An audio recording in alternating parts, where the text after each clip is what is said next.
Hello friends, welcome to this channel stock market info. तो चलिए friends, video को start करेंगे, डिस्कस करेंगे एक मर्जर की न्यूज़ को लेकर।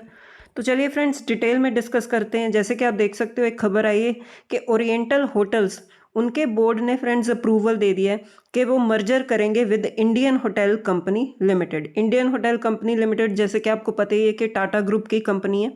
तो इन ओरिएंटल होटल्स का जो है अब मर्जर हो जाएगा आने वाले टाइम में इंडियन होटल्स में। इसको फ्रेंड्स अगर डिटेल में डिस्कस करें, ये जो मर्जर है फ्रेंड्स, ये अंडर कंपनीज एक्ट सेक्शन 230 से लेकर 232 तक इसके जो भी रूल्स एंड रेगुलेशंस हैं उसके अंडर ये जो है मर्जर होगा। और इसके लिए फ्रेंड्स जो मतलब रिक्वायर्ड अप्रूवल्स लेनी होती हैं वो है एनसीएलटी से, शेयर होल्डर्स से, क्रेडिटर से ऑफ बोथ द कंपनीज। मतलब ये सारे जो हैं अप्रूवल्स पेंडिंग है अभी। जब ये अप्रूवल्स मिल जाएंगे तो ये मर्जर हो जाएगा। स्टॉक एक्सचेंजेस और सेबी से भी अप्रूवल लेनी होती है। मतलब ये जो डिसीजन है सब्जेक्ट टू अप्रूवल है अभी, लेकिन अभी बोर्ड ने जो है डिसीजन पास कर दिया है। तो आने वाले टाइम में हम देखेंगे फ्रेंड्स, जब भी फॉर्मेलिटीज़ कंप्लीट हो जाएंगी तो ये मर्जर कंप्लीट हो जाएगा।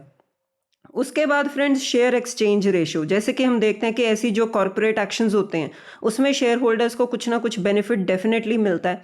तो जो इंडियन होटल कंपनी है जिसमें ये कंपनी मर्ज हो जाएगी, तो इसमें होगा क्या, बेनिफिट क्या होगा। Indian hotel company 25 equity shares अपनी कंपनी के इशू करेगी, मतलब ओरिएंटल होटल के शेयर होल्डर्स को, अगर वो 117 इक्विटी शेयर्स उस कंपनी के होल्ड करके बैठे हैं। तो सिंपल लैंग्वेज में फ्रेंड्स, अगेन मैं रिपीट कर देती हूँ, अगर आप ओरिएंटल होटल के शेयर होल्डर हो और अगर आपके पास 117 इक्विटी शेयर्स हैं तो आपको मर्जर के बाद 25 equity shares Indian hotel company के मिल जाएंगे। तो ये है शेयर एक्सचेंज रेशो, जो मतलब बोर्ड ने अप्रूवल दिया है जिस डिसीजन को।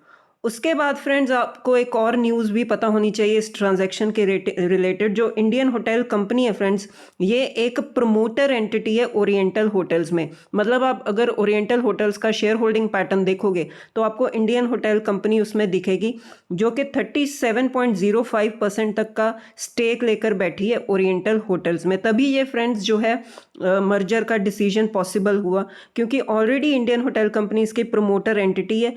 तो ऑलरेडी ये 37% का स्टेक लेकर बैठे हैं कंपनी में। और उसके बाद अब बोर्ड ने डिसाइड कर लिया कि ये मर्जर करेंगे। किस बोर्ड ने? ओरिएंटल होटल कंपनी के बोर्ड ने। उसके बाद फ्रेंड्स, जब ये अमेलगमेशन की या मर्जर की न्यूज़ आती है तो इसके थोड़ा सा बेनिफिट स्टडी करते हैं कि इसके बेनिफिट्स क्या होते हैं। जैसे कि oriental hotel point of view से देखें तो उनको क्या फ़ायदा मिल रहा है इस चीज़ का। जैसे कि आप देख सकते हो, ओरिएंटल होटल की जो प्रेजेंस है बेसिकली तमिलनाडु, केरला, कर्नाटका में।